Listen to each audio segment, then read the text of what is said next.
안녕하세요, 여러분. 저는 경기도 하남시에 거주하고 있는 38살 평범한 직장 다니는 여자랍니다. 곧 2년 뒤에 마흔을 앞두고 있는 터라 이런 사연을 보내는 곳이 있다고 해도 용기가 나지 않았는데요. 친구와 이야기하다 저의 시댁 이야기를 한번 보내보면 네가 좀 마음이 편해지지 않겠냐 하길래 용기 내서 한 글자씩 써내려가 봅니다. 10월의 시작과 함께 요즘 건강이 많이 안 좋아지는 분들이 많다고 해요. 특히 날씨가 온도 변화가 커서 그런 것 같은데요. 저는 다른 잔병치레는 없는데 환절기가 시작되면 저는 하루하루가 고통스러운 나날들의 연속이랍니다. 여러분들은 비염 혹시 알아본 적 있으신가요? 저는 만성비염 환자로 환절기 봄만 되면 꽃가루 때문에 눈이나 코가 마비될 정도로 심각해지는 사람입니다. 이런 제가 또 하나의 문제가 있는데 바로 저는 털 알레르기가 있는 사람이라 너무 강아지, 고양이가 예뻐도 키우지 못하기 때문에 늘 그게 참 안타까웠습니다.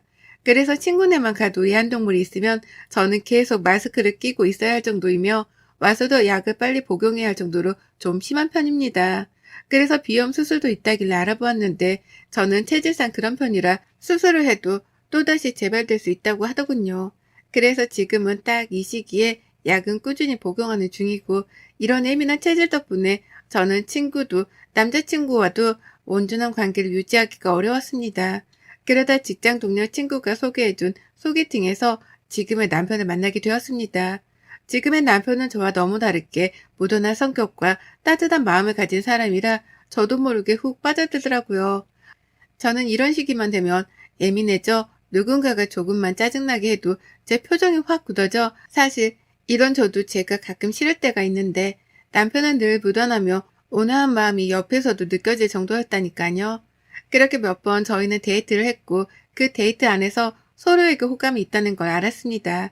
그 호감으로 저희는 3개월 만에 연애를 시작했어요. 썸만 3개월을 탄 거죠. 서로 다 알고 나서 사귀다 보니 저희는 싸울 일이 없었어요. 그저 연애가 꽃길만 같았죠.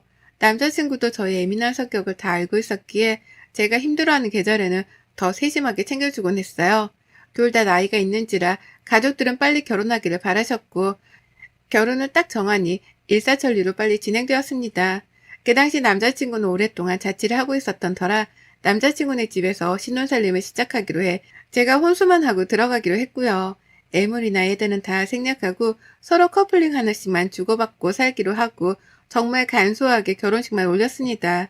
늦은 나이에 결혼하는지라 결혼식도 할까 말까 고민했지만 양가에서는 당연히 결혼식을 해야 한다고 하셔서 가까운 지인, 친척들만 초대해 식을 올렸습니다.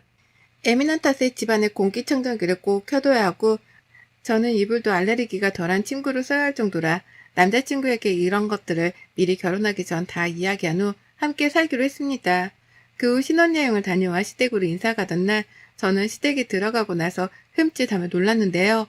바로 시댁에 강아지와 고양이 2마리가 있지 뭐예요. 남자친구한테 이런 이야기는 못 들어서 조그만 소리로 물어보니 자기도 처음 한다고 그러더군요. 어머님은 동물을 굉장히 좋아하시는데 지금까지 일하느라 키우기가 어려웠다고 하면서 고양이들은 잠시 임보를 맡아서 하는 중이고 강아지는 친구가 여행 간다고 며칠 맡겨둔 거라고 하시더라고요. 저는 정말 어떻게 해야 할지 몰랐지만 어머님이 알고 하신 것도 아니니 약을 먹고 나서 밥을 먹는데도 자꾸만 재채기가 나오고 콧물이 훌쩍거려 미치겠는 거예요. 그러니 어머님이 저에게 어디 아프냐고 물어보셔서 남편이 알레르기가 굉장히 심해서 비염부터 동물 알레르기까지 있다. 그래서 약 먹었는데도 아무래도 동물이 집에 있다 보니 그러는 것 같다. 우리 빨리 먹고 일어나야 할 것 같다고 말하니 어머님이 정말 많이 서운해 하시더라고요. 우선 고양이와 강아지들을 분리해서 방에 두신 후 거실에서 과일을 깎아 먹는데도 재채기가 계속 나는 거예요. 고양이가 특히 털이 엄청 날린다고 하는데 그래서 그런지 정말 무슨 정신으로 시댁에 있었는지 기억이 나지 않을 정도였으니까요. 그렇게 처음 시댁 인사를 마치고 오니 괜스레 어머님께 죄송할 생각이 들더라고요. 그래서 처음으로 결혼하고 나서 전화를 드렸어요. 어머님, 저예요. 그때 뵈러 갔는데 제대로 말도 못해서 죄송해서 연락드렸어요. 네가 그렇게 알레르기가 심한 줄 몰랐구나. 많이 심한 거니? 아, 네. 제가 조금 털이나 계절이 많이 민감한 편이라 약을 꾸준히 먹는데도 잘 낫질 않네요. 그래, 알았다. 괜찮으니 다음에 보자. 하고 전화를 끊었습니다. 저는 처음에는 이 통화에서 어머님이 그래도 나를 이해해 주시는구나. 다행이다라는 생각이 강했거든요. 동물을 너무 좋아하시는 어머님이라 내심 서운해 하시는 것 같았지만 사실 어쩔 수 없는 일이잖아요. 그렇게 잊고 살던 어느 날 남편이 엄마가 끝나고 집에서 식사하자고 시댁으로 오라고 했다고 하길래 부랴부랴 퇴근하고 시댁으로 건너갔어요. 건너갔는데 웬걸 고양이 한 마리가 딱 있더라고요. 어머님이 이제 일도 그만두고 해서 한 마리 키워볼까 한다고 너희가 자주 오는 것도 아니고 고양이 한 마리는 괜찮지 않냐면서 평생 꾸미셨다고 하시더라고요. 강아지를 너무 키우고 싶으셨는데 강아지는 외로움을 많이 타서 보다가 이 고양이한테 눈길이 너무 가서 그냥 올 수가 없었다고요. 물론 어머님의 생각이고 어머님이 키우시는 거니까 저야 상관은 없겠지만 앞으로 시댁에 자주 못 가겠다라는 생각은 들긴 했어요. 솔직히 그냥 다들 잘 됐다면서 축하하는 분위기로 식사를 끝내고 후다닥 자리를 일어나려는데 어머님이 이제 우리 냥이도 자주 봐야 하니 너도 그런 예민한 체질을 좀 고쳐야 하지 않겠냐고 말씀하시더라고요. 저도 제가 체질을 고치고 싶어도 사실 그게 쉬운 게 아니잖아요. 그냥 알겠다고 하고 집으로 돌아가는 내내 괜스레 서글퍼졌대요. 남편은 나중에 따로 엄마한테 얘기할 테니 너무 서운해하지 말라고 다독였지만 저는 사실 그게 잘 안 되긴 했어요. 그 뒤로도 종종 시댁에 가면 어머님은 제가 알레르기가 있는 걸 알면서도 밥을 먹을 때도 계속 옆에 고양이를 안고 드시는 거예요. 남편이 밥 먹을 때는 조금 다른 곳에 두라고 해도 왜 자기 자식한테 그러냐면서 오히려 화를 내시니까 할 말이 없었습니다. 저희 보고는 그럴 거면 출입도 하지 말라는데 참 남편도 이번에는 화나서 안 온다고 하고 가자고 하고 나왔습니다.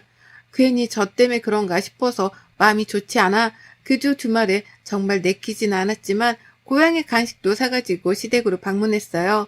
어머님은 내심 기뻐하시더라고요. 그렇게 시댁에 가서 소파에 앉아있는데 원래 고양이들은 사람들 보면 피하고 도망가는 동물이라고 알고 있었는데요. 근데 갑자기 고양이가 제 무릎에 쏙 앉더라고요. 저는 너무 놀라서 소리를 지르면서 확 일어나면서 고양이가 제 손에 세게 맞았나 봐요. 저는 진짜 모르고 했던 일이어서 어떡하냐고 너무 놀라서 했다고 하는데 어머님이 오시더니 정말 제 팔을 세게 때리시는 거예요. 찰싹 하는 소리가 날 정도로요. 순간 거기에 있는 모든 사람들이 다 정적이 흐를 정도였으니까요. 봐봐, 너도 이러니까 아프지? 우리 냥이가 너 때문에 얼마나 아팠겠어. 어머님, 저는 일부러 그런 게 아니라 갑자기 저한테 와서 놀라서 일어나다가 그런 건데요. 그거나지. 그래도 좀 조심해야지. 아직 애긴데. 네가 애기도 안 켜봐서 너는 참 정이 없구나. 너가 어떻게 그렇게 애가 독하니? 보통 여자애들 보면 애완동물 보면 너무 좋아서 미치겠다고 하던데 너는 애가 좀 특이하구나. 라고 하시더라고요. 정말 억울했지만 뭐 저한테 맞은 건 맞으니 알겠다고 주의하겠다고 했죠. 그 뒤로도 고양이와 얽힌 사건들은 정말 많습니다. 날이 갈수록 심해지는 어머님의 고양이 사랑에 정말 모든 가족들이 지쳐버릴 정도였으니까요. 시장에 갈 때도 데리고 다니시고 고양이들은 원래 밖에도 무서워하고 산책도 잘 안 시키는 걸로 알고 있는데 어머님은 어디 갈 때마다 가방에 넣어서 데리고 다니시더라고요. 심지어 명절에는 산소 갈 때도 데리고 오셨어요. 혼자 있으면 외로워한다고요. 저는 점점 알레르기가 심해져 약 복용량도 늘리면서까지 어머님을 이해하려고 했거든요. 근데 어머님은 저를 전혀 생각하지 않으시더라고요. 그러다 정말 제가 시댁에 어머님에게 정이 떨어지는 날이 바로 지금 사연을 보내게 된 이유입니다. 그날은 정말 날이 무지하게 화창했던 걸로 기억하고 있어요. 오랜만에 휴일이라 집에서 쉬고 있고 남편은 회사가 바빠 출근을 해서 혼자 뒹굴뒹굴 집에서 TV도 보고 잠도 늦게까지 자고 맛있는 점심도 해먹고 그러고 있는데요. 갑자기 어머님의 호출 전화가 울리더군요. 네, 어머님. 너 지금 집에 좀 잠깐 와야겠다. 왜요? 잠깐 할 말이 있으니 빨리 건너와라. 딱 이 말씀만 하시고 끊으시더라고요. 부랴부랴 무슨 일이 있나 싶어서 달려가니 어머님께서 한두 시간 집을 비워야 하는데 그럼 고양이 혼자 있으니 저보고 잠깐 있으라고 부르신 거였어요. 남편이 일하고 집에 아무도 없으니까 저보고 그냥 멀찌감치 떨어져 있으라고요. 제가 지금 저 약도 안 먹고 안 가지고 와서 힘들다. 한두 시간 정도는 고양이도 혼자 있어도 되지 않겠냐. 제가 밥이랑 물은 챙겨두고 가겠다. 라고 해도 펄쩍펄쩍 뛰며 그러다 얘가 잘못되면 책임질 거냐면서 계속 저를 압박하시는 거예요. 결국에는 1시간 정도 있다가 금방 오겠다고 하시고 어머님은 나가시고 그 집에는 고양이와 저 단둘이 있었죠. 계속 기침이랑 재채기, 콧물이 나와서 미치겠어서 창문도 열고 마스크도 착용하고 있었거든요. 근데도 약을 안 먹어서 그런지 자꾸만 몸에 식은땀이 나고 너무 힘들더라고요. 안 되겠다. 잠깐 바람이라도 쐬야지 하고 문을 살짝 열고 나갔다가 한 2분도 안 돼서 들어와도 좀 살 것 같더라고요. 그렇게 1시간이 지났는데 고양이가 보이질 않는 거예요. 아까까지만 해도 있었던 것 같은데 원래 잘 숨어 있는다고 해서 저는 당연히 집에 있는 줄 알았거든요. 막 고양이를 찾았는데 아까 제가 열어둔 그 문틈 사이로 나간 걸로밖에 지금 보이지가 않더라고요. 안 되겠다 싶어서 밖으로 막 찾아다니는데 없고 풀밭이나 멀리 못 갔을 것 같아서 주차장도 뒤지는데도 없고 그렇게 터덜터덜 집으로 돌아오는데 어머님이 돌아오셨더라고요. 고양이 잘 보고 있었냐고 하시길래 지금 이야기 드렸더니 갑자기 제 머리통을 팍 하고 때리면서 일부러 네가 그런 거라면서 네가 일부러 고양이 내 보냈지 이러시면서 화를 막 내는데 도대체 이게 무슨 일인지 정말 일부러 그런 것도 아닌데 갑자기 저런 행동을 하시니 놀라기도 하고 우선 고양이부터 찾아야 할 것 같기도 하고 진짜 멘붕 그 자체였어요. 가장 먼저 남편한테 전화해서 상황 설명을 하고 열심히 찾아보는데 다행히도 주민분께서 발견해 경비실에 말해서 다시 데려올 수 있었어요. 어머님은 저보고 계속 일부러 그랬냐면서 너는 진짜 인성이 왜 그 모양이냐면서 이런 말까지 하시니까 저로서는 굉장히 억울하잖아요. 알레르기 때문에 잠깐 문을 열고 닫았는데 그때 나갔는지 몰랐다 그랬더니 어머님은 저보고 진짜 없어졌으면 너한테 소송이라도 걸려고 했다면서 막말을 하시더군요.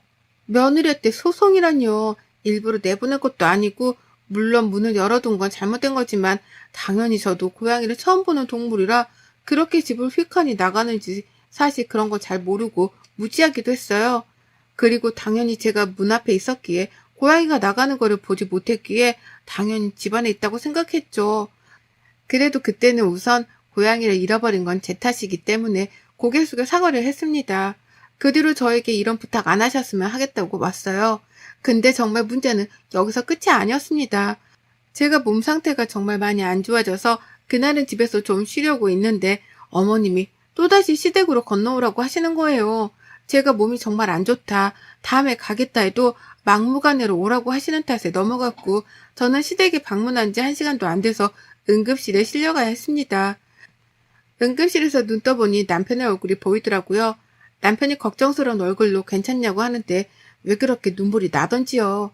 그렇게 다시 잠든 것 같은데 어디서 이야기 소리가 들리길래 들어보니 따라왔던 어머님이 저에 대한 험담을 남편한테 늘어놓고 있더군요. 얘가 너무 예민하다. 그렇게 예민해서 어쩌냐. 정말 무서워. 걔한테 무슨 일을 시키겠냐면서 걔가 지금 꾀병인 것 같다는 둥에 이야기를 하시더라고요. 그러면서 그때 고양이가 집을 일부러 나가게 한 것 같다. 내가 그때는 그거를 생각 못했는데 얘가 일부러 나를 골탕 먹이려고 냥이를 일부러 나가게 하려고 한 것 같다. 그러다 미수에 그친 거 아니겠냐라면서 말도 안 되는 소리를 늘어놓더라고요. 남편은 말도 안 되는 소리 하지 말라고 얘가 아픈데 엄마가 하도 불러대서 지금 응급실까지 왔는데 이런 얘기 나오냐면서 하는데도 어머님은 옆에서 제 험담만 계속 하셨어요. 그러고선 자기 오래 집 비우면 우린 양이가 외로워해서 가야 한다고 휑하니 가시더군요. 제가 아파서 응급실에 왔는데도 끝까지 제 탓만 하시는 어머님을 보니 그동안 당했던 게 억울해지고 너무 서러워지는 거예요. 저는 지금까지 결혼해서 할 수 있는 도리는 다 했는데 정작 어머님은 제가 심한 알레르기가 있다고 했는데도 고양이를 잠깐 다른 곳 맡기거나 신경 써서 청소해주지도 않으시면서 늘 저한테만 떠넘기려고 하시고 무슨 일만 일어나면 제 탓이라고 하시니 진짜 잘 살고 잘 해드리고 싶었는데 저를 낭떠러지로 몰아서 참을 수가 없겠더라고요. 응급실에서 나와 바로 시댁으로 혼자 택시 타고 갔어요. 남편에게도 말도 안 하고요. 들어가자마자 시어머니는 어떻게 왔냐면서 너 아프다면서 역시 꾀병이지 이러시길래 그 고양이를 놀게 하게 캣타워? 라고 있거든요. 근데 그게 굉장히 무거운데 그거를 정말 저도 모르는 괴력이 나왔는지 그 캣타워를 옆으로 밀어 쓰러뜨렸어요. 어머님은 그때서야 상황 파악이 되었는지 네가 미쳤냐면서 소리를 고래고래 지르셨지만 저는 그런 반응에도 아랑곳하지 않고 저도 똑같이 소리를 고래고래 질렀어요. 제가 그렇게 예민한 체질이라고 말씀을 드리는데도 불구하고 고양이를 맡기시질 않나. 제가 고양이보다 못한 취급을 하시질 않나. 도대체 여기는 누가 사람이고 동물이냐. 사람이 쓰러졌는데도 걱정보다 꾀병이다고 그렇게 말씀하시는데 그게 시어머니로서 할 말이냐면서 미친년처럼 막 소리를 지르고 내일은 없는 것처럼 눈깔이 뒤집혀서 막 보이는 물건들을 다 던진 것 같아요. 남편이 와서 저를 말렸지만 저한테 이런 쾌력이 있을지 누가 알았겠어요? 다 뿌리치고 지금까지 당했던 이야기를 하나둘씩 늘어놓는데 그때 시아버지가 제 이야기를 듣고 정말 딱 한마디 하시더라고요. 어머님께 당장 고향이 내쫓으라고 다른 곳으로 안 보내면 이혼할 줄 알라고요. 아버님은 일 때문에 바빠서 지방에 가 계시는데 그때도 저는 안 계신 줄 알고 올라왔는데 제가 난리를 치니 아마 엄청 놀라셨겠죠. 어머님은 어떻게 정들었는데 보내냐고 하고 아버님은 당장 보내라고 그나마 시간을 줄 테니까 잘 생각해서 잘 키워줄 사람 보내라고요. 아버님은 바빠서 가정에 신경을 못 썼다고 미안하다면서 저에게 진심으로 사과를 하셨습니다. 집에 혼자 있기 적적하셔서 고양이를 키우는 건 알았지만 이렇게 남까지 괴롭히면서 키울 줄은 모르셨다고요. 그 뒤로 어머님은 아버님이랑 고양이 문제로 엄청 다투신 것 같은데 우선은 고양이 다시 있던 곳으로 돌려보낸 것 같으시더라고요. 그리고 저에게 어머님의 장문의 사과 문자가 왔지만 대충 읽어보고 답장은 하지 않았습니다. 고양이 때문에 벌어진 일이기는 하지만 그동안 어머니께 쌓였던 게 너무 많은지라 저도 감정적이었기는 합니다. 사실 이것 말고도 어머님의 고양이 사랑이 너무 과도해 저를 고양이보다 못한 취급을 하셨으니까요. 심지어 제가 방에 들어가서 밥을 먹으라고 할 정도였어요. 하지만 어머님이 원체 외로워하셨기 때문에 제 나름대로 이해해드리려고 최선을 다했지만 그 결과가 이러니 더 이상 배려해드릴 것도 없잖아요. 어머님은 고양이 보냈다고 이제 안 키울랜다 하면서 전화가 와서 말씀하시길래 저는 더 이상 어머님이랑 할 말 없다고 제가 고양이보다 못한 사람인데 전화는 어떻게 하셨냐면서 비꼬았거든요. 아버님한테 그 뒤로 엄청 많이 혼나고 생활비 카드까지 뺏겨서 지금은 일주일 단위로 생활비를 타가신다고요. 지금까지 고양이 키우면서 들어간 돈이 자그마치 몇백이 되신다고 해요. 저도 거기까지는 몰랐는데 아버님이 주는 생활비로 부족해 적금 통장에도 손을 대서 진짜 비싼 사료부터 엄청 많이 해주셨나 봐요. 저는 물론 반려견, 반려묘도 당연히 가족이기에 충분히 그렇게 하는 건 나쁘다고 생각하지 않지만 아무 말도 없이 그렇게 하는 건 당연히 나쁘다고 생각하거든요. 어머님은 그 뒤로 더 이상 애완동물 얘기를 안 하기로 했다고 하시는데 그건 저도 모르겠네요. 저는 그리고 당분간은 시댁 출입을 안 하기로 남편이랑 합의봤어요. 남편도 꽤나 충격이었는지 자기도 당분간 엄마 보기가 어려울 것 같다고 하더라고요. 그래서 당분간은 시댁에 가지 않을 예정이랍니다. 저는 어머님 덕분에 기관지까지 더 안 좋아져 약을 더 늘려야 하는 상황인지라 힘들어졌습니다. 물론 어머님 덕분이지만 고양이가 가고 충분히 힘들어하셨으니 이걸로 그냥 저도 더 이상 어머님을 그만 보내드리려 해요. 그 뒤로도 전화가 왔지만 안 받을 때도 많고요. 남편도 자기 엄마 전화 안 받고 있는 상태랍니다. 어머님은 정말 가족에서 자기는 늘 혼자 산다라고 했지만 정말 혼자가 되었다고 생각이 될 정도로 가족들이 다 어머님의 성격에 질린 상태라고 하네요. 심지어 자기 자식들부터 남편까지 그러는 거 보면 말 다 했잖아요. 이제 결혼해서도 싫으면 싫다, 좋으면 좋다, 자기 목소리를 내는 건 정말 중요하다는 생각이 드네요. 끝까지 이야기를 들어주신 여러분들께 감사드리며 여러분들은 저 같은 에피소드가 없기를 바랍니다. 환절기에 아무쪼록 건강 조심하기를 바라며 이 글을 모든 분들께 행복이 깃들기를 바랍니다. 우리 며느리들 화이팅해요. 여러분의 생각은 댓글로 남겨주세요. 오늘도 시청해 주셔서 정말 감사합니다.